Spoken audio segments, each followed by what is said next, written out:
Muhammadiyah Bengkulu. Kepada yang terhormat Bapak Dr. Susianto MSI, disilahkan.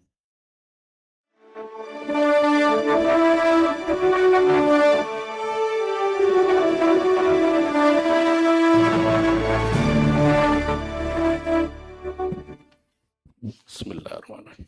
Assalamualaikum warahmatullahi wabarakatuh. Alhamdulillah wa syukurillah la haula wa la quwata illa billah. Asyhadu an la ilaha illallah wahdahu la syarikalah wa asyhadu anna Muhammadan abduhu wa rasuluhu la nabiyya ba'da. Yang saya hormati, yang saya banggakan, kami banggakan semua Bapak Wakil Menteri Haji dan Umroh Bapak Dr. Daniel Azhar Simanjuntak. Yang saya hormati pimpinan wilayah Muhammadiyah, pimpinan wilayah Aisyah. Yang saya hormati Bapak Kakanwil yang masih hangat, baru dilantik kemarin. Selamat datang beserta jajarannya. Bapak Ibu Wakil Rektor, Bapak Ibu Dekan, Wakil Dekan, Kaprodi, Kepala Lembaga, Kepala Unit di lingkungan Universitas Muhammadiyah Bengkulu, beserta dosen dan mahasiswa yang hadir pada pagi hari ini. Pertama-tama marilah kita panjatkan puji syukur kehadirat Allah Subhanahu wa Ta'ala atas limpahan rahmat taufik dan hidayahnya. Kita masih dipertemukan, diberikan kesehatan untuk hadir bersilaturahmi dengan salah satu pejabat negara Republik Indonesia, Bapak Dr. Daniel Azhar Simanjuntak pada kesempatan kali ini. Mohon maaf ada tertinggal, yang terhormat Prof. Ahmad Aminuddin, Pak BPH Universitas Muhammadiyah Bengkulu.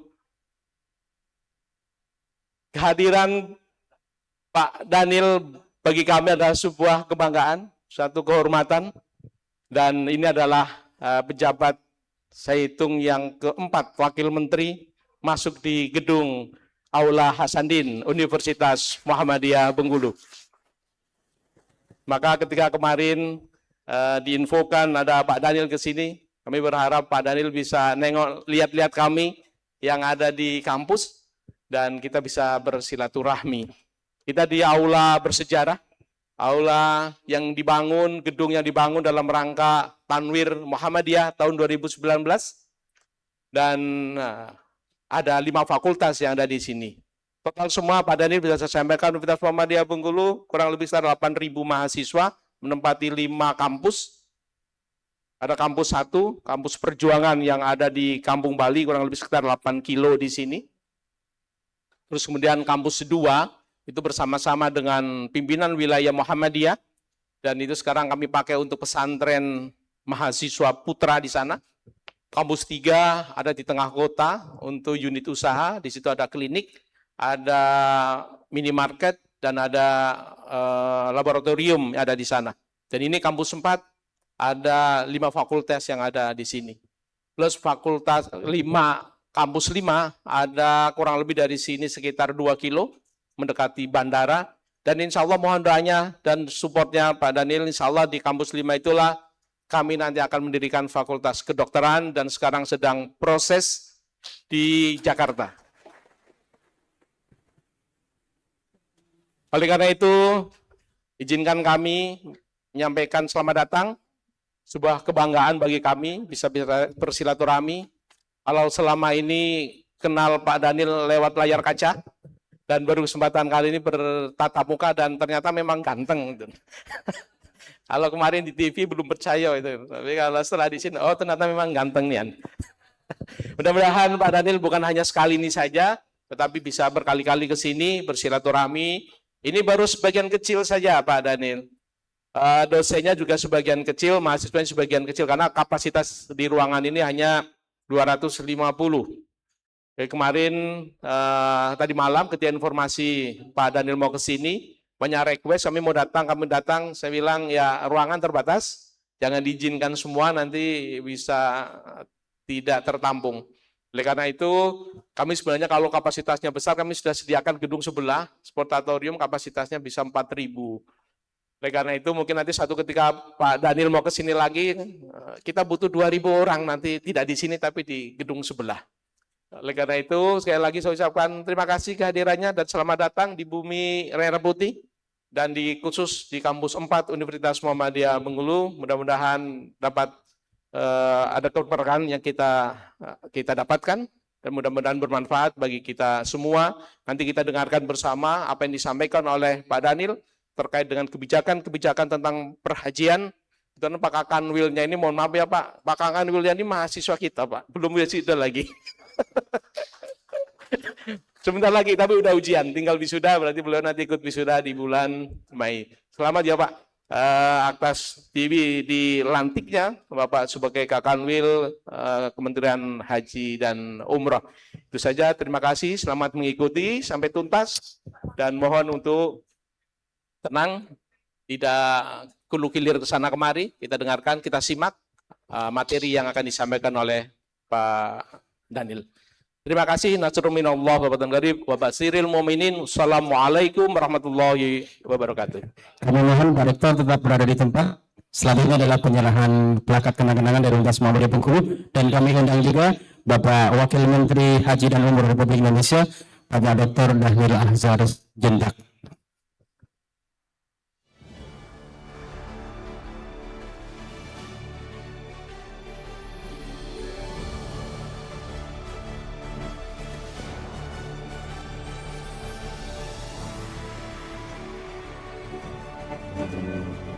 Silakan Pak Rektor kembali tempat dan Bapak Wamir untuk tetap di tempat, mohon maaf. Berikut Bapak Ibu yang berbahagia, kita ikuti bersama kuliah umum bersama Wakil Menteri Haji dan Umroh Republik Indonesia dengan tema keilmuan berlandasan nilai integrasi nalar kritis dan spiritual. Kepada Bapak, waktu dan tempat dipersilahkan. Bismillahirrahmanirrahim.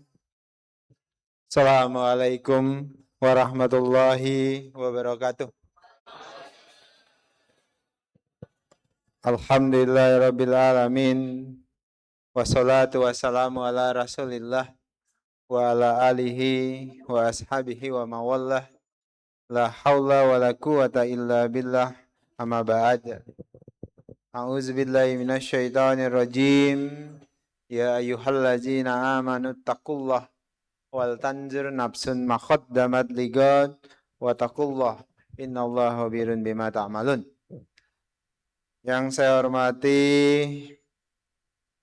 Bapak Rektor Universitas Muhammadiyah Bengkulu, Bapak Dr. Haji Susianto, kemudian Ketua BPH UMB Dr. Haji Saifullah MAG, kemudian ada Ketua PWM Bengkulu yang diwakili oleh Sekretaris Umum Bapak Dr. Amrullah Burman.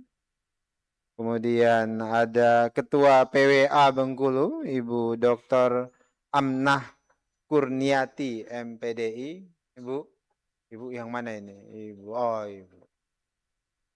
Kemudian saya bersama dengan Pak Kepala Kantor Kementerian Haji dan Umroh Provinsi Bengkulu, Bapak Dr. Haji Intihan, SAG, MH, banyak sekali gelar Anda, Pak. SAG, MH, MM-nya baru dari Bengkulu. Gitu. Kemudian para jajaran fakulti, dekan, yang tidak bisa saya sebutkan satu persatu, tentu para mahasiswa dan mahasantri yang hadir pada pagi hari ini. Bapak Ibu sekalian, pertama-tama saya ingin mengucapkan terima kasih dengan sangat karena diundang ke Universitas Muhammadiyah Bengkulu. Walaupun terus terang ini undangannya hasil todongan, Pak. Jadi saya tadi sore tiba di sini beracara di Kementerian Haji dan Umroh Bengkulu, asrama haji dan sebagainya. Kemudian ditodong oleh beliau, saya ingat sekali. Beliau sudah pakai jas rapi-rapi, kirain beliau saya pakai jas juga. Jadi Udah siapin dasi kupu-kupu Pak ya, udah. Tapi salah, kostum Kementerian Haji itu kalau hari Jumat batik Pak. Hmm. Jadi saya ditodong untuk hadir ke sini untuk memberikan kuliah umum. Dan saya baru tahu temanya itu adalah nalar kritis, integrasi nalar kritis dan spiritualitas, itu baru ketika duduk di sini Pak. Saya kadang-kadang kan biasanya pejabat negara itu dikasih teks Pak, pidato. Kalau saya bekalnya cuma yang terhormat saja.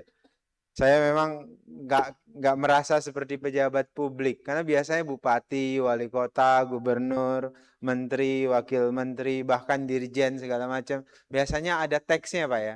Pak Kakanwil betul ya? Betul kan? Kalau saya di mana-mana kok nggak ada teksnya Bu? Saya juga heran yang dibekali itu yang terhormat begitu.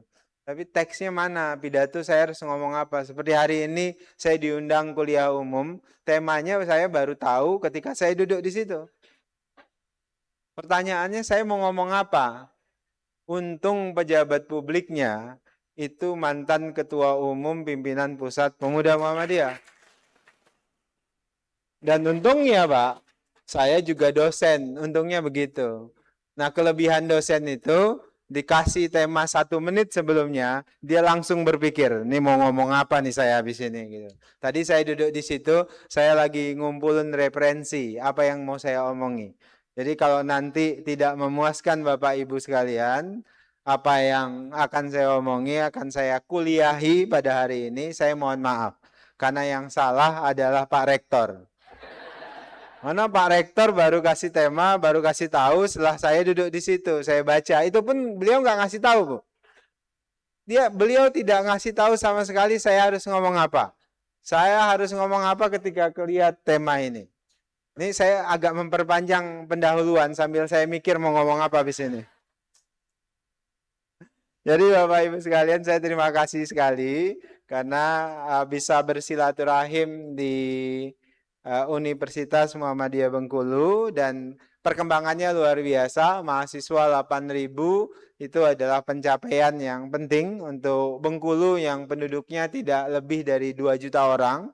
Namun di sini bisa menyerap 8.000 lebih mahasiswa, dan itu menurut saya adalah prestasi yang luar biasa, dan saya berharap Universitas Muhammadiyah Bengkulu itu bisa menjadi Center of Excellence-nya Bengkulu, bisa menjadi pusat pencerahan keadaban dan peradaban di Provinsi Bengkulu. Insya Allah, amin. Bapak Ibu sekalian, karena saya diminta temanya ini, dan ini tema yang berat menurut saya. Kalau menurut Pak Rektor mungkin ini mudah, gitu. Tapi ini tema yang berat buat saya.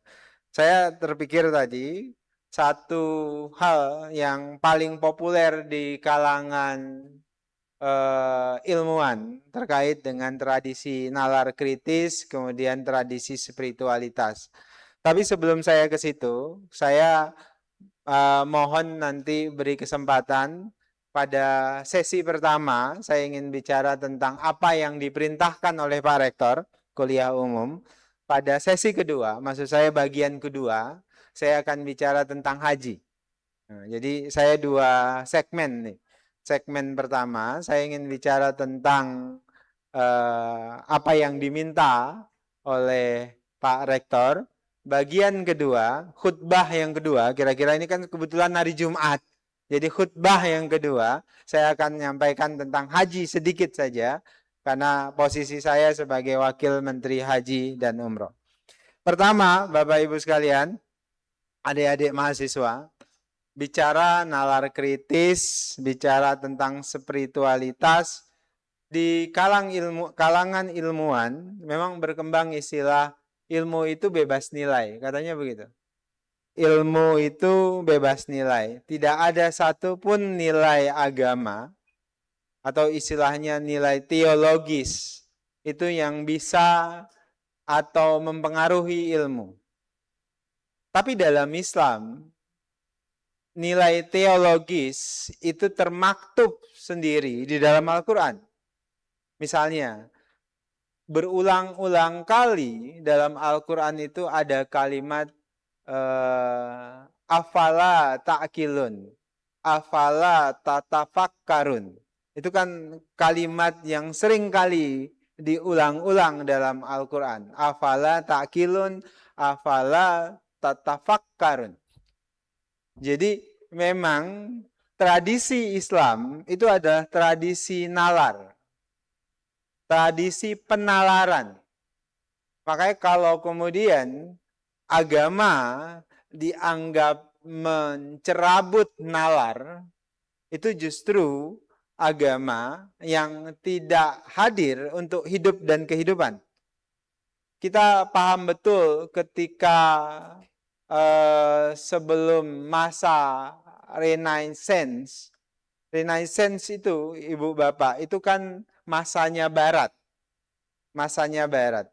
Barat sebelum masa Renaissance, mereka disebut sebagai Dark Age, masa kegelapan. Sedangkan dunia Islam pada masa Dark Age-nya Barat, itu mengalami masa Enlightenment, masa pencerahan. Karena tradisi Islam itu justru tradisi mendorong ilmu sebagai instrumen beragama. Agama itu dia berintegrasi dengan ilmu. Malah justru agama mendorong tradisi penalaran kritis. Tadi saya sebutkan, afala ta'kilun, afala tatafakkarun. Di Al-Quran, di akhir kalimat, di akhir ayat Al-Quran, kata-kata itu paling sering diulangi. Artinya kalau Al-Quran itu ada istilah ayat kauliyah, ayat kauniyah. Ada yang tersirat, ada yang tersurat. Orang Iqra itu bukan hanya menyuruh membaca Al-Quran atau buku-buku yang tersirat, tapi juga membaca buku-buku yang tersirat. Bukan hanya yang tersurat, tapi juga tersirat. Ayat kauliyah, ayat kauniyah. Afala ta'kilun, afala tatafakkarun, itu menyuruh kita menafsirkan pesan-pesan Al-Quran, tapi juga menafsirkan pesan-pesan alam semesta. Jadi dia luar biasa. Agama itu malah mendorong. Nah, pada masa Islam mengalami era enlightenment, era-era pencerahan, tradisi ilmu itu hidup, Bapak Ibu sekalian. Sebutkan ketika pada masa Islam yang paling berjaya tradisi ilmu itu masa Abbasiyah. Masa Abbasiyah itu tradisi ilmu hidup luar biasa. Makanya disitulah muncul Ibnu Sina, Ibnu Rus, Al-Jabar. Semua tradisi-tradisi keilmuan itu dimulai pada masa Abbasiyah. Tokoh-tokoh ilmuwan Islam itu lahir pada masa-masa Abbasiyah itu. Malah waktu masa itu disebut, masa itu lahirlah kelompok yang disebut Mutajilah. Jadi ekstrim kanannya ilmu, kira-kira begitu. Padahal pada masa itu, masa-masa di mana orang berilmu, orang-orang Abbasiyah, bahkan khalifah di masa Abbasiyah, itu menyediakan pusat-pusat kajian ilmu, perpustakaan-perpustakaan yang memang ditempatkan untuk mengkaji ilmu. Pada masa itu, tradisi-tradisi filsafat Yunani itu diterjemahkan dalam bahasa Arab banyak. Tapi jangan lupa juga, kadang-kadang orang Islam ini menilai itu karena sentimen ideologis. Malah sentimen keilmuan itu memang pertama mulai tradisinya itu dari masa-masa Yunani. Yunani itu melalui Sokrates, Aristoteles, Plato, dan tradisi-tradisi keilmuan, tradisi nalar yang dikembangkan Yunani itu dipelajari oleh tokoh-tokoh kita di Bani Abbasiyah. Nah, itulah kemudian Ibnu Sina, kedokteran, yang sampai sekarang di Barat disebut Avicenna. Kemudian Al-Jabar, yang kemudian kita kenal sebagai penemu matematika. banyak tokoh-tokoh lain, termasuk penemu teori-teori ekonomi yang saya pelajari, misalnya ada Abu Yusuf dan sebagainya. Tradisi keilmuan itu muncul. Nah, eranya Enlightenment, orang Islam pada saat itu dekat dengan agama, tapi kemudian agama memfasilitasi keilmuan. Sedangkan Barat pada saat itu masih dalam masa Dark Age, Pak. Dark Age itu era kegelapan. Simbolnya era kegelapan apa? Mitologi. Maka Bapak Ibu kalau ngelihat film-film Hollywood yang mitologi Yunani, mitologi Hercules, yang seperti itu era-eranya Dark Age-nya Barat. Kalau film-film Hollywood itu ada Robin Hood, itu era-eranya Dark Age. Ketika perang salib, itu era-eranya Dark Age-nya Barat. Kenapa? Yang paling menonjol di Barat waktu itu perdukunan, mitologi, tahayul, mitos dewa-dewa, macam-macam. Mitologi berkembang. Tapi pasca perang salib, pasca Andalusia di Abbasiyah itu hancur, itu terbalik, Pak. Tradisi ilmu Islam itu runtuh. Tradisi ilmu Barat mengalami disebut Renaissance, kebangkitan. Malah tradisi Renaissance itu terjadi dengan cara yang agak ekstrim. Makanya di Barat dikenal waktu itu seperti Galileo Galilei itu dihukum pancung oleh gereja, Pak. Kenapa? Dia mengeluarkan teori bahwasannya bumi itu bulat. Sedangkan gereja, doktrin gereja menyatakan bumi itu tidak bulat. Makanya kemudian dipancung, beliau dihukum karena keluar dari doktrinnya apa. Makanya masa Renaissance itu simbolnya apa? Simbolnya adalah menjauh dari tradisi spiritualitas gereja. Tradisi Renaissance itu agama, itu makanya Nietzsche itu seorang filsafat yang terkenal menggunakan istilah agama itu candu, kata dia.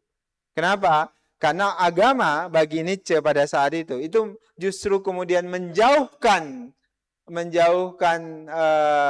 tradisi ilmu, menjauhkan tradisi filsafat. Tradisi keilmuan tidak hidup. Makanya kemudian masa Renaissance-nya Barat itu menjauh dari gereja. Tapi berbeda waktu masa Enlightenment-nya Islam itu justru mendekat dengan, bahkan identikal dengan spiritualitas. Kenapa? Karena Al-Qur'annya memberikan ruang untuk menghadirkan ilmu pengetahuan.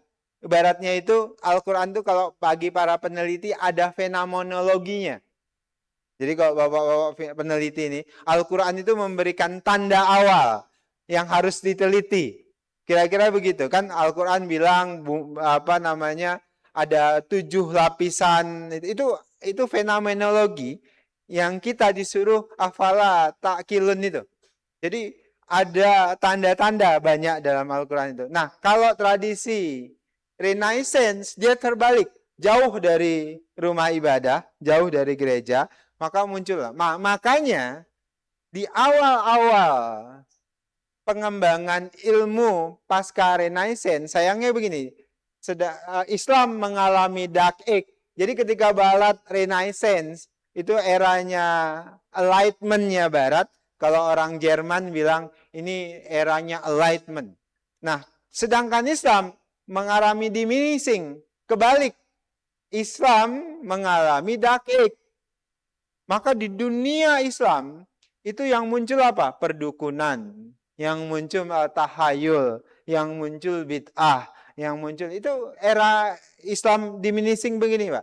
Sehingga pengembangan ilmu pengetahuan itu berhenti di masa Abbasiyah itu. Ilmu pengetahuan berpindah. Apa yang dilakukan oleh Barat? Barat itu semuanya menerjemahkan buku-buku yang ditulis oleh Ibnu Sina, yang ditulis oleh Al-Jabar, yang ditulis oleh Abu Yusuf di bidang ekonomi, dan sebagainya. Maka kan berhenti. Sampai sekarang nggak bangkit-bangkit, Pak. Makanya semua buku teks kita itu adalah buku-buku Barat. Terjemahan Barat. Nah, misalnya di bidang saya, di ilmu ekonomi. Adam Smith itu menulis buku-buku yang dia juga banyak mengutip Abu Yusuf. The Wealth of Nation, buku yang ditulis oleh Adam Smith, itu bebas nilai, kata orang. Ekonomi itu bebas nilai. Tapi ada buku satu lagi yang ditulis oleh Adam Smith, namanya itu The Moral Sentiment. Moral Sentiment itu buku pertamanya Adam Smith. Itu bicara tentang unsur spiritualitasnya ekonomi. Adam Smith bilang begini, dalam ekonomi di buku The Moral Sentiment itu. Dia nyebut begini, satu orang tukang roti itu menjual roti bukan untuk kepentingan orang yang membeli roti itu supaya bisa makan roti. Dia menjual roti, kepentingannya agar dia bisa makan. Jadi dasar teori Adam Smith itu semuanya individualisme, Pak. Individualisme itu maksudnya semua dari kita bertindak individualisme. Bapak Ibu ini datang ke sini, sebagian besar itu tidak sukarelawan. Ada kepentingannya masing-masing. Ada yang dipaksa untuk datang oleh Pak Rektor, wajib katanya, ya kan? Ada yang karena ketua PWA, ada yang karena PWM, karena BPH, sehingga itu mandatori untuk datang. Kalau mahasiswa ini biasanya dikerahkan oleh dosennya, betul kan? Udah, jangan pura-pura, saya dosen kok. Sebagian besar ini belum tentu juga mau dengar Dr. Dhanil Anjar Simanjuntak. Itu tahu persis. Ini datang karena diperintahkan oleh dosennya, disuruh oleh dosen dan sebagainya. Nah, mudah-mudahan ketika sudah datang di sini, keluar dari sini nggak kecewa, dapat ilmu banyak, mudah-mudahan. Nah, tradisi itu dikembangkan oleh Barat, tapi kemudian di Barat berusaha tetap tradisi lama itu dijauhkan dari tradisi spiritualisme. Maka kalau kemudian ilmu itu berdekatan dengan tradisi spiritualisme, itu tidak murni lagi katanya. Makanya selalu berkembang di kalangan ilmuwan, ekonomi itu bebas nilai. Ilmu kedokteran itu bebas nilai. Ilmu psikologi itu bebas nilai. Dan macam-macam. Padahal awal dari ilmu pengetahuan itu rata-rata teologi. Teologis. Akar dari ilmu pengetahuan itu teologis. Pencarian dari pemaknaan teologis, Bapak Ibu sekalian. Tadi saya contohkan, kita baca Al-Quran, kita baca dari unsur teologisnya.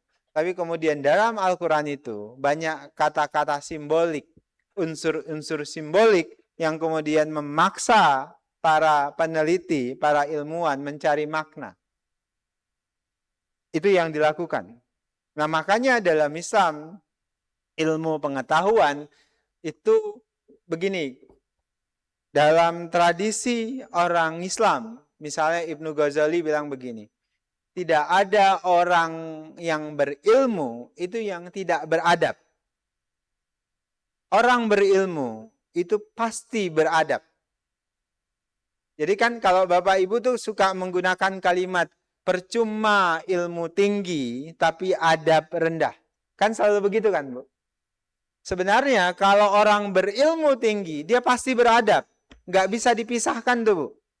Kalau adabnya masih rendah, berarti ilmunya masih rendah. Nah, itu masih pakai perspektif spiritualisme, itu dipisah dengan tradisi nalar kritis, Bu. Tapi dalam pandangan Islam, misalnya, ini pandangannya Syafi'i, Imam Ghazali, itu sama, Bu. Nggak ada kata-kata mereka misalnya nggak ada percuma misalnya ilmu tinggi tapi adab rendah. Itu kan paling populer kata-kata itu. Kalau ada yang orang ilmunya tinggi, misalnya perspektif orang tertentu, kemudian adabnya rendah, berarti ilmunya belum tinggi. Orang ilmunya tinggi, itu pasti adabnya juga tinggi. Karena bagi Islam, yang namanya ilmu, nalar kritis, itu integral dengan spiritualisme, berintegral dengan adab. Saya kasih contoh. Penalaran yang mudah. Bapak Ibu sekalian, orang yang banyak baca kitab, orang yang banyak baca buku, itu toleransinya pasti tinggi. Tapi ada orang baru belajar agama, cuma baca satu kitab, itu biasanya toleransinya sangat rendah. Misal, contoh, bapak-bapak Muhammadiyah baru ngaji di Muhammadiyah, itu biasanya yang baru-baru ngaji itu mudah mengkafir-kafirkan orang lain. Ya kan? Saya kasih nalar yang paling mudah. Pak, saya ke Bengkulu ini. Ya, saya datang ke Bengkulu ini. Saya pakai Google Map. Menuju Universitas Muhammadiyah Bengkulu kampus 4. Saya percaya betul dengan Google Map ini. Tapi sedangkan Pak Susianto, orang Bengkulu, hafal banyak jalan, lorong-lorong yang bisa dilalui menuju Bengkulu. Tapi ketika saya diajak jalannya yang dipilih oleh Pak Susianto, saya bilang, salah Pak, menurut Google Map itu ini yang benar. Saya bisa menyalahkan Pak Susianto. Padahal Pak Susianto punya banyak jalan yang beliau tempuh.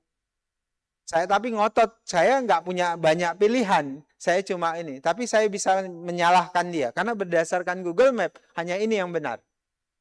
Padahal Pak Susianto punya banyak alternatif jalan dari Merkur misalnya ke sini. Tapi oleh saya yang hanya cuma modal Google Map bisa nyalahin Pak Susianto. Yang terjadi hari ini begitu. Ini ketua PWM, sekretaris PWM, ketua PWA udah banyak baca buku. Itu bisa dikafir-kafirin, itu bisa dibodoh-bodohin oleh anak SMA yang baru baca satu buku. Apalagi era sosial media, Pak. Itu terjadi. Saya mau katakan apa? Orang yang tak berilmu pasti tak beradab. Dipastikan tuh, Bu. Nggak mungkin Ibu bilang nggak berilmu, dia pasti beradab. Dia nggak akan tahu standar adab. Karena beradab itu harus produknya belajar. Adab itu harus belajar. Dia tahu adab setiap daerah berbeda nggak? Beda, Bu. Saya kasih contoh. Orang ini kan sekarang itu populer istilah apa namanya? Orang mengadu domba. Calah salaman. Ya kan? Coba kita contoh. Coba yang laki-laki, coba mahasiswa mana satu orang. Coba Mas, Anda yang kacamata ke sini. Iya, Anda sini. Nah, coba sini. Ada konten begini, Bu. Nah, Anda mahasiswa ya? Mahasiswa atau dosen? Mukanya kok kayak dosen? Nah, Pak, sekarang itu ada salaman begini. Salaman ala salafi.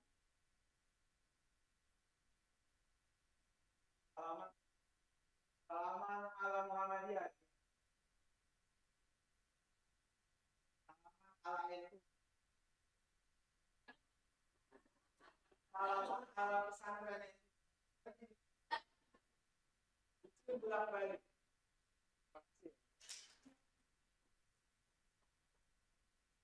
Ada konten begitu, Pak. Ada konten begitu. Akhirnya, pertanyaannya mana yang beradab? Mana yang berakhlak? Sekarang anak-anak sekarang yang baca konten gitu katanya, itu berlebihan tuh yang nyalam bolak-balik begitu. Kata mereka begitu, Pak. Kadang-kadang bahkan orang Muhammadiyahnya suka diadu domba kayak gitu. Oh, itu salah tuh cara itu. Nggak ada Islam ngajarin salam cium tangan bolak-balik itu. Orang Muhammadiyah ikut nyalah-nyalahin tuh Pak. Padahal, Bapak Ibu sekalian, saya mau katakan begini. Rasul itu pernah ditanya, Maddin ya Rasul, agama itu apa ya Rasul? Rasul jawab, ad-din husnul khuluq. Agama itu akhlak yang baik. Agama itu adab yang baik. Bapak Ibu sekalian, kalau mohon di sini ada ahli-ahli bahasa Arab. Saya nggak ahli bahasa Arab, Pak. Al-khuluq itu dia adaptif, Pak. Akhlak itu adaptif. Nilai Islam itu dia adaptif di mana lingkungannya berada, dia menyesuaikan. Asal sesuai dengan syariat. Asal sesuai dengan syariat. Adab cara salaman. Mungkin orang Arab itu salamannya nggak begini, Bu. Orang Arab itu salamannya pelukan. Bahkan kadang-kadang salaman dengan orang Arab yang saya tahu, itu cipika-cipiki bunyi, Bu. Bisa ngah gitu bunyi, Bu. Coba salaman dengan apa? Oh, laki itu bunyi loh, Bu. Salaman cipika-cipiki. Nggak salaman begitu. Tapi orang-orang di pesantren misalnya, kemudian orang-orang di kampung kita, itu terbiasa secara penghormatannya. Itu salaman bisa cium berapa kali. Orang Muhammadiyah salaman, udah nggak biasa dia cium tangan. Kan bapak-bapak kiai-kiai Muhammadiyah itu tangannya jarang dicium, Bu. Makanya kata orang NU kurang berkah. Ustadz-ustadz Muhammadiyah itu kasihan, Pak, kadang-kadang. Pak Kakanwil. Jadi kalau ustadz-ustadz Muhammadiyah itu motornya mogok di jalan, santrinya lewat, paling, Ustadz, mogok. Bocor ya Ustadz? Iya, udah berangkat aja Pak santrinya jalan. Jalan lanjut Pak. Tapi kalau ustadz-ustadz NU, Kiai NU, ketika ustadznya motornya mogok, Ustadz, Kiai motornya mogok, bocor. Iya, saya tungguin Ustadz sampai diperbaiki. Ini kan bapak-bapak Muhammadiyah kasihan Pak. Betul ya Pak? Karena di Muhammadiyah itu terlalu egaliter. Coba lihat tadi, emang ada anak Muhammadiyah yang cium tangan ustadz-ustadznya? Jarang, Bu. Jarang ya, Bu? Jarang. Ibu-ibu Aisyah juga begitu kan? Gitu. Itu tradisi yang tumbuh di satu komunitas. Apakah tradisi itu salah? Tidak sama sekali. Itu yang namanya al-khuluq. Adab di satu daerah, di satu komunitas, itu bisa beda-beda. Orang Indonesia nggak biasa pakai sorban, nggak biasa pakai apa namanya Bu? Gamis panjang. Ya biasanya seperti ini. Nggak biasa pakai, biasanya orang-orang Indonesia pakai sarung. Itu sarung kan nggak harus kita kemudian pakai jubah, nggak harus pakai sorban dan sebagainya. Tradisi orang Indonesia pakai kopiah. Itu adab. Dia menyesuaikan dengan nilai-nilai kelokalan yang eksis. Jadi Bapak Ibu saya mau kasih pesan, jangan mudah diadu domba. Diadu domba dengan cara-cara begitu. Orang yang bisa begitu. Nah kalau orang yang nggak berilmu, dia hanya tahu di Muhammadiyah, maka dia bilang cara NU itu salah. Gara-gara sedikit baca kitab. Nah, kelasnya orang Muhammadiyah, kelasnya santri atau mahasiswa Muhammadiyah, itu harus toleransinya tinggi. Gimana cara toleransi tinggi? Banyak baca, banyak belajar. Jadi saya mau katakan, ilmu dan adab itu bukan sesuatu yang harus dipertentangkan. Tapi dia integral. Karena orang yang ilmunya tinggi, bacaannya banyak, alternatifnya akan banyak. Tadi seperti contoh cari jalan menuju UM Bengkulu. Karena saya hanya tahu satu cara, maka saya akan pilih jalan yang itu. Sedangkan Pak Susianto tahu 5 cara, maka dia bisa pilih yang manapun. Tapi orang yang nggak berilmu ini, yang saya ini tadi, seringkali menyalahkan yang 5 ini. Padahal dia bisa pilih jalan yang lain. Nah itulah kira-kira kelasnya orang berilmu. Jadi kalau Bapak Ibu perhatikan misal di sosial media itu yang suka nyalahin ini kafir, ini apa, itu pastikan Pak, itu pasti nggak berilmu Pak. Mau tepuk tangan silahkan. Jadi nggak usah khawatir. Yang dikit-dikit salah, dikit ini cara ini apanya salah, itu dipastikan nggak berilmu. Nggak ada yang begitu. Orang yang berilmu dia punya banyak alternatif. Toleransinya tinggi. Akhirnya, oh iya. Makanya dalam Islam itu ada mazhab Syafi'i, ada mazhab Maliki, ada mazhab Hanafi, dan sebagainya. Posisinya tidak menyalahkan Syafi'i, tidak menyalahkan Maliki. Bahkan Muhammadiyah memilih tidak bermazhab. Tidak menganut satu pun mazhab. Tapi tidak menyalahkan mazhab yang dianut oleh salah satu komunitas Islam. Islam mengambil mazhab yang diyakini oleh Maliki, Syafi'i, dan sebagainya. Muhammadiyah itu begitu. Jadi saya mau katakan Muhammadiyah tradisi ilmunya tinggi. Jadi semua mazhab yang mana yang bersesuaian itu dikompilasi dalam bentuk tarjih. Tarjih itu tradisi ilmu.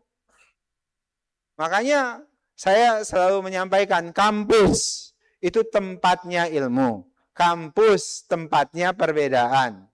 Tradisi ilmu itu makanya kalau kampus dia mono perspektif, perspektifnya mono cuma satu, itu bukan kampus namanya. Kampus ini kasih nama apa, Bu? Universitas. Universitas itu artinya katanya universal, kemudian ada diversity. Ini kan namanya university. Dua kata utamanya, Pak. Universalitas, kemudian satu lagi diversity. Universalitas itu menyeluruh. Semuanya ada di sini. Diversity, perbedaan, beragam. Cara pandang orang di kampus itu berbeda, beragam. Makanya tidak ada itu sebenarnya misalnya ini pandangan Universitas Muhammadiyah Bengkulu. Nggak ada itu Pak sebenarnya. Kecuali masalah manajemen. Kalau masalah manajemen kampus, keputusan kampus itu pasti keputusan Universitas Muhammadiyah Bengkulu. Tapi pandangan keilmuan, nggak ada tuh pandangan keilmuan Universitas Bengkulu. Yang ada adalah pandangan keilmuan Profesor A, Profesor B. Ini bisa beda-beda. Kalau misalnya pandangan keilmuan ekonom di Fakultas Ekonomi dan Bisnis Universitas Bengkulu beda-beda, ya memang harus begitu. Itu tandanya universitas. Kalau di Universitas Muhammadiyah Bengkulu misalnya Fakultas Ekonomi, pandangannya, perspektifnya tentang ekonomi hanya satu pandangan, berarti gagal dia jadi universitas. Dia harus universal, dia harus punya university atau diversity. Itu universitas. Nah, yang kedua, Bapak Ibu sekalian, tadi saya sebutkan, ilmu pengetahuan itu pasti integral dengan adab. Dan saya ingin katakan, mulai sekarang, jangan diadu domba nih Pak, adab dan ilmu pengetahuan. Kalau dia tidak beradab, berarti belum tinggi ilmunya. Nggak ada tuh cerita orang yang berilmu tinggi, itu nggak beradab. Pasti yang berilmu tinggi itu pasti beradab karena toleransinya tinggi dan sebagainya. Nah, apa yang harus dilakukan dalam upaya mengintegrasikan nalar spiritualitas, nalar kritis dan spiritualitas ini? Sebenarnya tadi saya sebutkan di awal, tradisi Islam itu sudah berupaya membangun tradisi ilmiah yang spiritual. Tradisi ini sudah hidup sejak awal.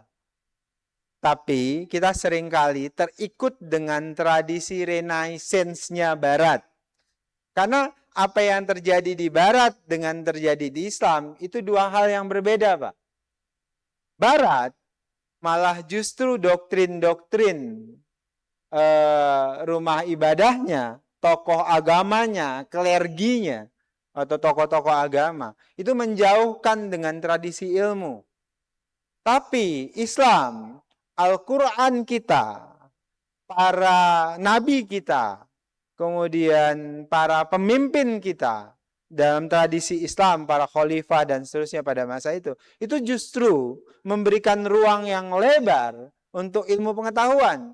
Justru Al-Quran itu membuka jalan tradisi nalar kritis yang ada. Ini isinya bukan spiritualitas lagi semuanya, tapi ini isinya cara hidup, Pak. Way of life.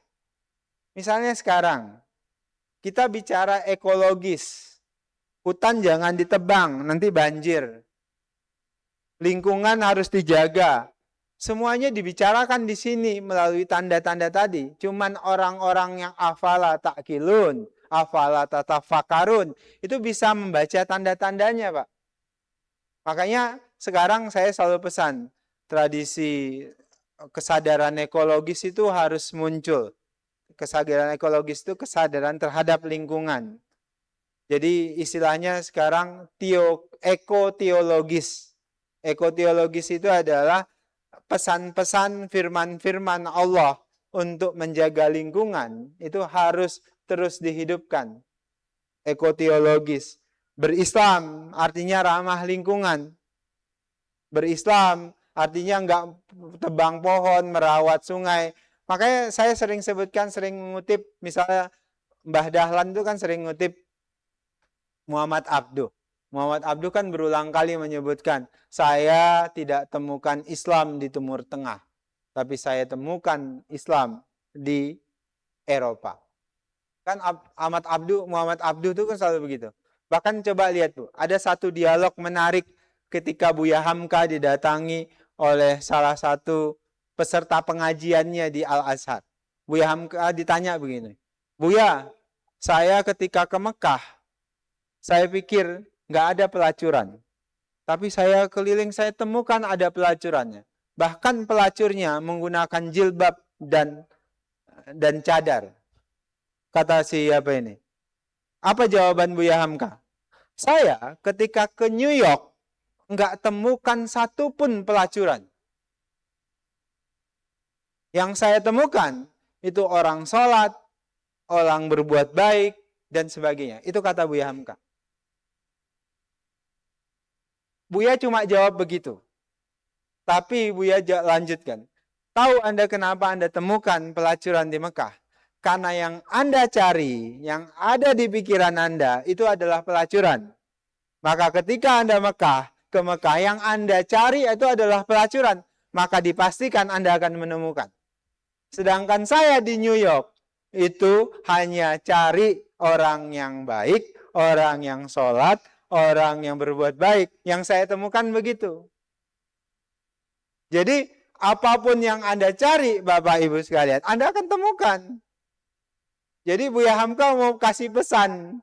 Itu tergantung Anda mau nyari apa. Karena di setiap belahan bumi ini, pasti ada keburukannya, pasti ada kebaikannya, termasuk di tanah haram. Jangan Bapak kira di tanah haram semuanya orang baik. Copetnya banyak, Bu. Yang narik-narik ibu itu nanti supaya nyium azhar aswad. Nanti habis itu dia akan malak ibu. Itu banyak. Karena di setiap bumi Allah ini pasti ada orang baiknya, pasti ada orang buruknya. Buya Hamka kasih penjelasan itu. Nah, saya mau katakan apa spiritualitas ini. Tadi dalam tradisi keilmuan kita membangun itu. Anak Muhammadiyah, Universitas Muhammadiyah, itu harus terbiasa Bapak Ibu sekalian. Itu menghidupkan tradisi tadi, teologis, tradisi agama yang identik dengan ilmu. Misalnya, saya seringkali gini, mengutip Pak Haji Omar Said Cokro Aminoto. Beliau menerjemahkannya dengan baik. Ada pesan yang sangat populer dari Pak Os Cokro Aminoto. Semurni-murninya tauhid, setinggi-tingginya ilmu pengetahuan, sepintar-pintarnya siasat. Ini pesan ini populer sekali, Bu. Murni tauhidnya, tinggi ilmunya, pintar siasatnya. Itu dipraktekkan oleh Mbah Dahlan. Mbah Dahlan dakwahnya ngapain? Dakwahnya itu memurnikan tauhid. Supaya jauh dari tahayul, jauh dari bid'ah, jauh dari khurafat. Makanya dikenal sebagai dakwah Mbah Dahlan itu purifikasi Islam. Islam murni. Yang murni apa? Tauhidnya. Kata Hos Cokro Aminoto, semurni-murninya tauhid. Jadi anak-anak Muhammadiyah, mahasiswa-mahasiswa Muhammadiyah harus murni tauhidnya. Itu dulu. Kemudian kedua kata Hos Cokro Aminoto apa? Setinggi-tingginya ilmu pengetahuan. Kalau sudah murni tauhidnya, maka tugas kedua meninggikan ilmu, Pak. Ilmunya harus tinggi. Artinya apa? Bacaannya banyak. Sumber kutipannya banyak. Kalau sudah tinggi ilmunya, adabnya pasti otomatis tinggi. Apalagi murni tauhidnya. Itu otomatis tuh. Kita nggak memisahkan adab segala macam, udah luar biasa. Setelah ilmunya tinggi, adabnya tinggi karena otomatis tadi, baru yang ketiga, sepintar-pintarnya siasat. Siasat ini, kalau kata Buya Hamka itu menerjemahkan surat Al-Asr itu. Watawassaw bil haq, watawassaw bis sabr. Jadi untuk menegakkan yang hak, itu harus sabar. Nah sabar, kata Buya Hamka, nanti baca di tafsir Al-Azharnya, Bu. Sabar, kata Buya Hamka, itu identik dengan kita bertoleransi, berstrategi. Bahkan kata Buya Hamka, sabar itu ayat politik katanya. Ayat politik, sabar itu harus politik. Politik itu sabar, Bu. Kalah pertama sabar, kalah kedua sabar, kalah ketiga sabar, keempat menang. Itu Pak Prabowo. Sabar. Ya kan? Saya tetap bersama Pak Prabowo, kan sabar juga. Akhirnya bersama Pak Prabowo. Gitu kira-kira gitu, sabar. Sabar itu politik. Misalnya begini, dakwah itu butuh manajemen, butuh marhalah, butuh takhapan. Nggak mungkin orang lapar kita ajarin tauhid. Ibu bapak, Mbah Dahlan di Jogja dulu. Itu orang lapar nggak diajarin tauhid, nggak diajarin agama. Apa yang diajarin Mbah Dahlan? Kasih makan, Bu. Orang lapar jangan ibu ajarin tentang syariat. Nggak bikin dia kenyang. Itu strategi bukan? Itu siasat bukan? Itu siasat, Bu. Apa yang dilakukan oleh Mbah Dahlan untuk orang-orang lapar? Yang dilakukan oleh Mbah Dahlan untuk orang lapar, kasih makan. Mbah Dahlan nggak ngajarin. Apa yang dilakukan oleh Mbah Dahlan? Bikin sekolah. Apa yang dilakukan oleh Mbah Dahlan itu siasat semuanya. Bikin sekolah. Apa yang dilakukan oleh Mbah Dahlan supaya mereka sehat, supaya kemudian nanti mereka bisa belajar dengan baik. Bikin rumah sakit.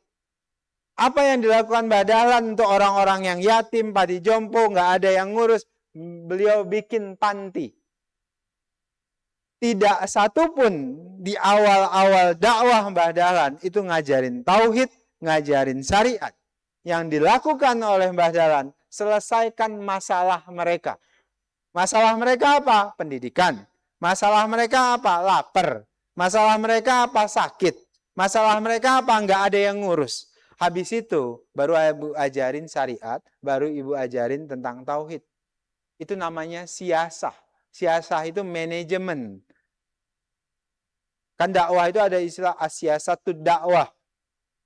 Nah, itulah yang dipelajari. Apa yang dilakukan para wali songo misalnya. Itu siasat, Bu. Untuk supaya umat Islam di Jawa pada saat itu, kalau kumpul-kumpul, itu tidak macam-macam. Karena dulu kalau kumpul-kumpul itu macam-macam, Bu. Bacaannya aneh-aneh. Akhirnya diganti oleh wali songo itu, bacanya wiritan. Wiritan, bacanya tahlilan, segala macam. Itu dilakukan oleh para wali songo. Supaya mereka dialihkan ke hal-hal yang baik. Apakah itu bid'ah? Enggak, Bu. Karena itu bukan ibadah mahdoh. Itu budaya. Jadi dua hal yang berbeda. Bid'ah itu bekerja di ruang ibadah mahdoh. Sedangkan di luar ibadah mahdo itu muamalah semuanya, itu budaya semuanya yang bisa diinovasikan. Jadi jangan sampai orang Muhammadiyah salah juga memaknai mana bid'ah, mana muamalah, mana budaya dan sebagainya. Itu penting. Nah, oleh sebab itu ini siasah. Nah, orang yang bersiasah toleransinya tinggi, Pak. Orang yang bersiasah bisa bersiasah dengan baik, itu spiritualitasnya tinggi. Saya kasih contoh. Ini saya lanjut ke sesi haji, Pak. Saya kaitkan juga dengan ini. Saya ingat sekali pada saat kami lagi ribut-ribut mau persiapan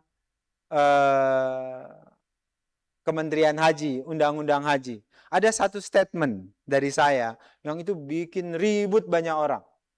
Statement itu adalah petugas haji boleh non-Islam.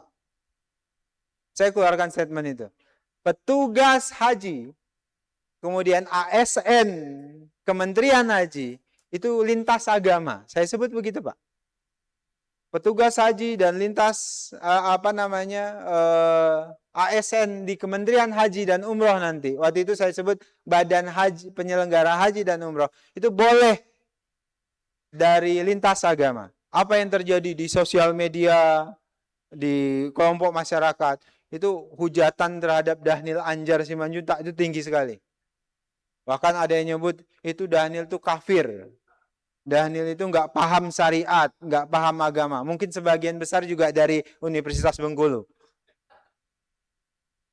Itu jadi, saya tahu persis itu diskusi di banyak grup. Ini si Dhanil ini nggak paham, bahkan beberapa tokoh Islam, ya Pak. Itu WA saya, Ketua MUI WA saya, kemudian Pak Din bahkan WA saya. Beberapa tuh, ini apa sih maksudnya Dhanil? Anda merusak segala macam. Saat semuanya saya diamkan, Bapak Ibu sekalian. Saya diamkan semuanya. Kenapa? Karena di balik itu ada yang namanya siasah. Bapak Ibu, saya ini mantan Ketua Umum Pimpinan Pusat Pemuda Muhammadiyah. Saya tokoh Muhammadiyah. Saya orang yang belajar agama dengan baik. Walaupun basic saya ilmu ekonomi. Masa saya keluarkan pernyataan tanpa pikir panjang? Tanpa saya tahu apa yang sedang saya lakukan? Saya cerita. Dulu ada statement ke Pak Prabowo untuk memastikan jangan sampai ada Kementerian Haji. Ini dulu Pak Itihad, beliau dari Kementerian Agama. Mereka itu sebenarnya sebagian besar orang-orang yang dulu kami itu nggak pengen ada Kementerian Haji dan Umroh.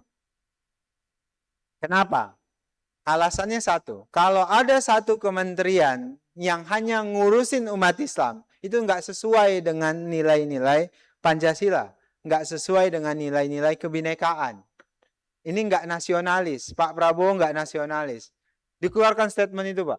Jadi, masa ada satu kementerian yang hanya ngurusin umat Islam? Padahal pajak yang dibayarkan itu berasal dari banyak agama. Masa ada satu kementerian yang hanya ngurusin umat Islam? Galau, Pak. Statement ini argumentatif, Pak, Bapak Ibu sekalian. Statement ini sangat argumentatif. Bagi orang yang berpikir dari sisi ideologis Indonesia, ini sangat argumentatif. Tapi sayangnya, orang yang pada saat itu ngurus haji, orang yang bisa berargumentasi juga.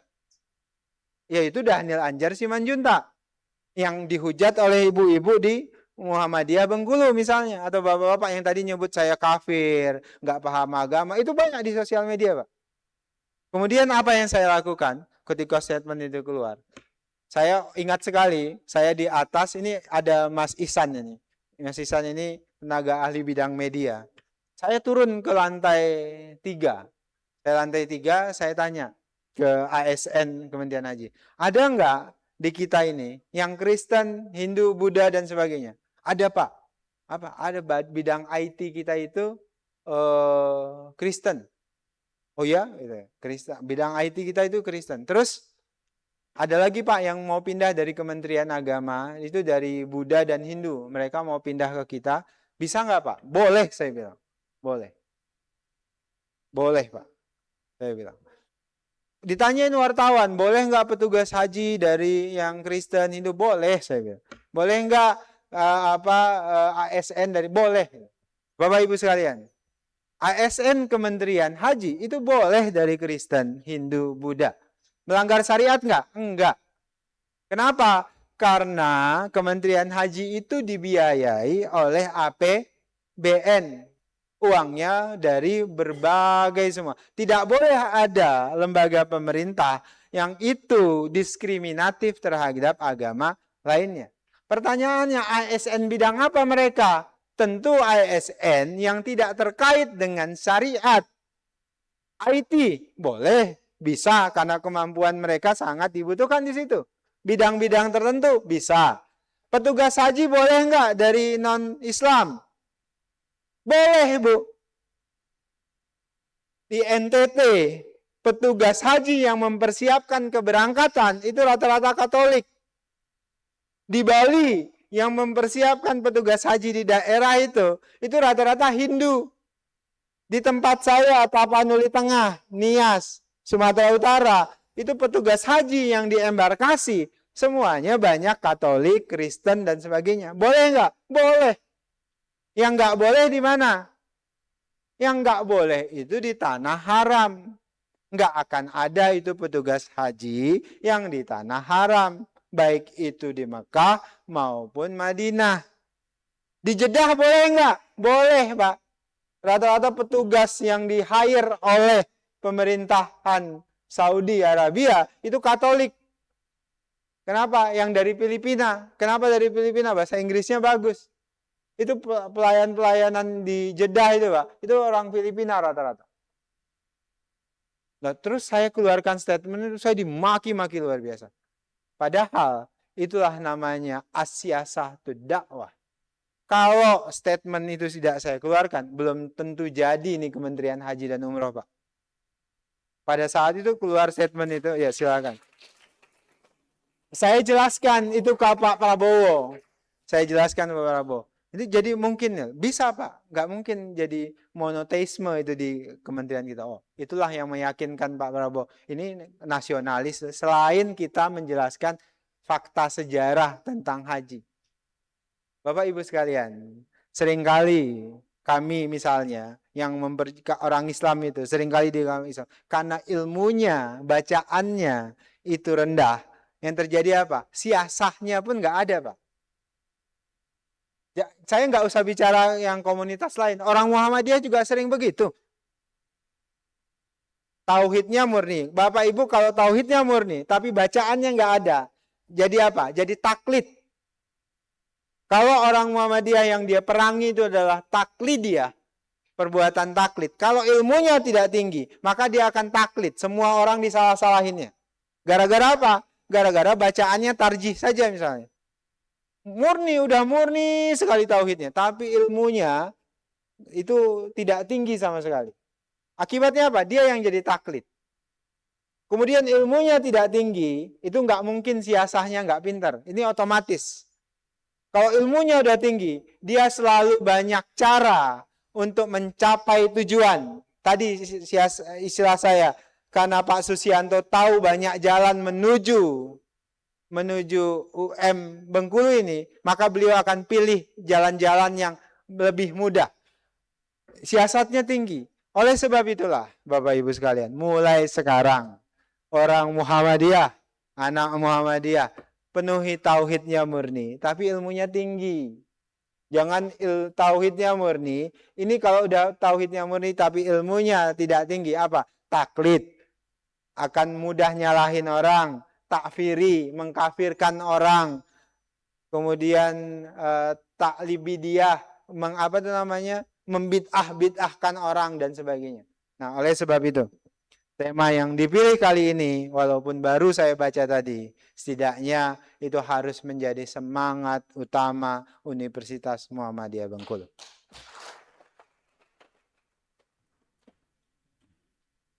Saya sudah berapa jam, Pak? Hah? Baru setengah jam ya, Bu? Yang benar, Bu? Hah? Saya sudah berapa? Berapa jam ya? Udah 1 jam? Udah 1 jam? Oh. Belum azan kan, Pak? Itu baru bagian kuliah umumnya. Berarti kuliah umumnya udah selesai ya, Pak? Udah dapat ya? Ada tepuk tangan boleh. Pak Rektor, tugasnya sudah selesai. Ya, jadi kira-kira kesimpulannya itu. Nanti tinggal honornya aja, Pak. Ya. Memang Pak, kalau dosen itu kan istilahnya apa? Ngomong sedus, duit sesen. Ngomongnya banyak sekali, tapi duitnya sesen. Jadi kalau ngajar pasca sarjana itu sekali ngajar paling 1 juta. Betul. Kalau di sini berapa, Pak? Bapak yang jujur. Jangan 1 juta udah besar. Saya ingat sekali kalau ngajar pasca sarjana, masih ngajar saya sampai sekarang masih ngajar. Di pasca sarjana satu kali pertemuan, hitungnya satu pertemuan Pak, bukan SKS, itu 1 juta. Malah kalau bicara di TV Pak, itu 15 menit 750. Berarti enakan ngomong di TV kan Pak? Di TV itu nggak harus pakai ilmu bahkan. Kalau ngomong dengan mahasiswa kan harus bawa ilmu. Makanya Ihsan dia ngomong di TV nggak harus bawa ilmu, tapi untung dia juga berilmu, kira-kira gitu. Nah, ini bagian yang kedua. Ya 1,5 jam lagi lah ini bagian yang kedua. Yang bagian yang kedua ini saya ngomongin haji. Kalau tadi saya menunaikan amanah dari Pak Rektor, ini yang kedua saya memenuhi amanah dari negara sebagai Wakil Menteri Haji. Karena saya ke sini pakai biaya negara, Bu. Maka saya harus memenuhi amanah negara. Pertama begini, Bapak Ibu sekalian, Kementerian Haji dan Umroh ini adalah langkah transformatif yang dilakukan oleh Presiden Prabowo. Saya mau cerita, sesungguhnya keinginan untuk membentuk satu institusi yang ngurusin haji saja, itu sudah mulai sejak zamannya Pak SBY. Tapi selalu gagal. Pak SBY waktu itu mau bentuk badan haji. Pak Jokowi juga begitu, mau bentuk badan haji. Nah, Pak Prabowo memang sejak pemilu 2014, 2019, termasuk 2024, itu memang sejak awal itu ingin membentuk Kementerian Haji dan Umroh. Bahkan waktu itu namanya Kementerian Haji dan Wakaf. Tapi ternyata wakaf itu ada sendiri, badannya ada undang-undangnya sendiri. Akhirnya Pak Prabowo membentuk Kementerian Haji dan Umroh. Jadi bukan semerta-merta. Memang ini visinya Pak Prabowo. Karena Pak Prabowo berkeyakinan haji itu sektor yang sangat luas dan dia sangat simbolik untuk Indonesia. Jadi Pak Prabowo ini jadi presiden yang pertama itu berani melakukan terobosan luar biasa terkait pelayanan terhadap umat.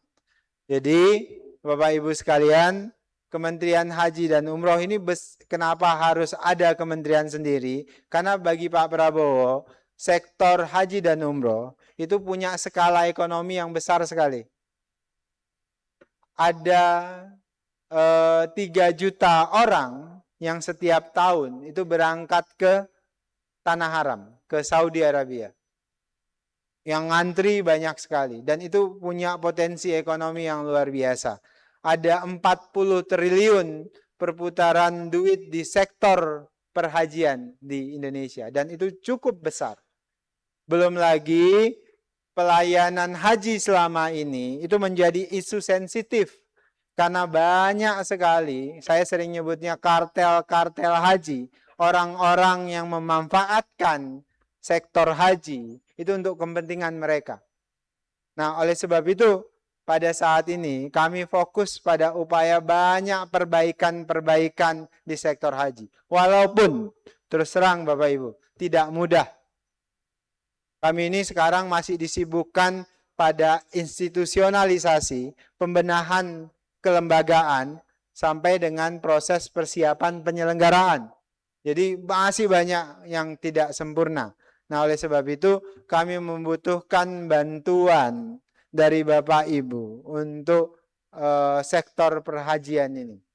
Kan Pak Rektor, saya sedang mendorong universitas-universitas untuk mendorong pusat kajian haji, pusat ekonomi haji dan sebagainya. Kenapa? Karena haji ini sektor yang tertutup. Literasi perhajian itu masih rendah. Literatur perhajian itu masih rendah. Jadi orang-orang yang paham perhajian itu tidak banyak, Pak. Akibatnya apa? Ada kartel. Ada orang yang memanfaatkan kepentingan haji, kepentingannya untuk kelompok mereka saja.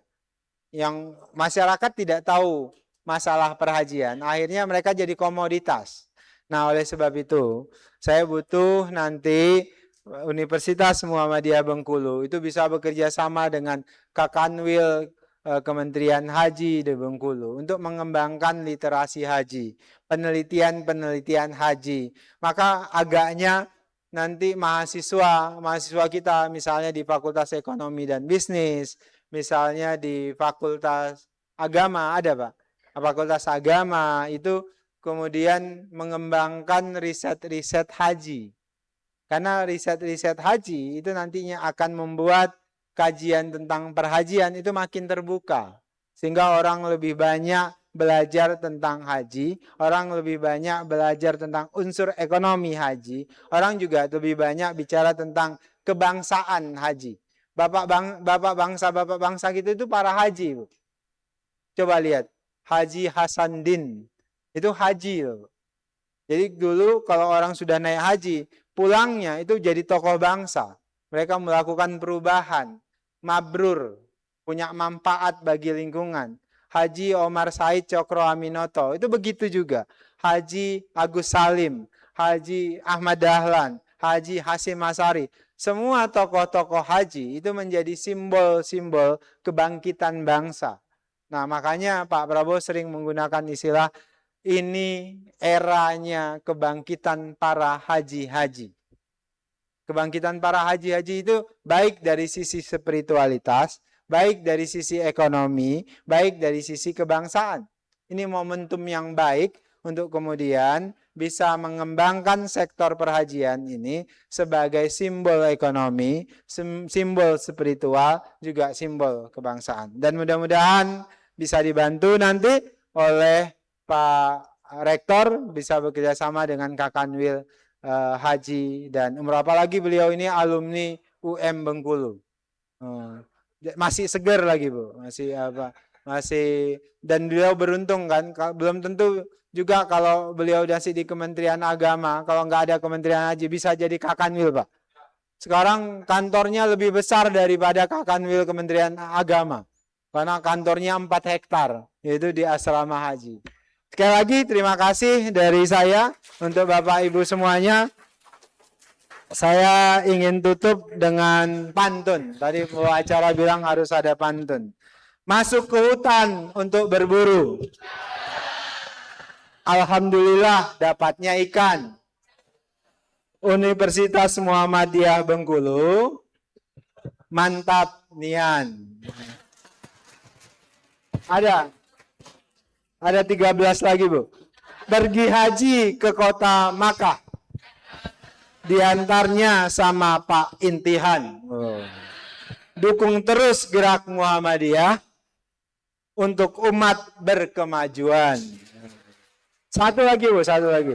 Kura-kura di atas perahu. Pakai sepatu di pelataran. Apalah Tuhan yang bersinar itu, UM Bengkulu yang terdepan dan mencerahkan. Terima kasih. Kurang lebihnya saya mohon maaf. Nasrun minallah wa fatun qarib wa basiril mu'minin. Wassalamualaikum warahmatullahi wabarakatuh. Terima kasih Bapak Dr. Dhanil Azhar Simanjuntak. Kami Bang Dhanil, kita Iya, dilanjutkan dengan swafoto. Bapak Ibu mohon kesediaan untuk berdiri. Mohon fotografer mengambil. ya ngambil posisi di depannya Bang Dhanil, Pak Rektor di depan saja. Kita satu sesi saja. Tetap berada di depan Ya. saja. Kita foto bersama-sama. Iya, benar. Iya. Silakan para fotografer dapat. Yang hadir mohon menyesuaikan teman-teman media. Karena kita belum selesai. Iya. Iya. Silakan menyesuaikan Bapak Ibu. Silakan berdiri yang di belakang. Oke. Kita hitung 1, 2, 3. Ya, sekali lagi 1, 2, 3 dengan unggulnya. Silakan Bapak Wamen. Iya. Ya, 1, 2, 3. 3. Dari kementerian mungkin ada. Oh iya. Nah, ya dari kita. Ya. Ya baik, hitungan 1, 2, 2, 3. Terima kasih. Terima kasih. Bapak Ibu tamu undangan yang berbahagia, Bapak Wakil Menteri yang kami hormati, dan mahasiswa yang berbahagia, demikianlah kuliah umum bersama Wakil Menteri Haji dan Umroh Republik Indonesia. Kita tutup dengan sama-sama melafazkan hamdalah. Alhamdulillah. Dan kami berdua mohon undur diri. Saya Salhan dan Saya Lucy. terima kasih. Akhirul kalam.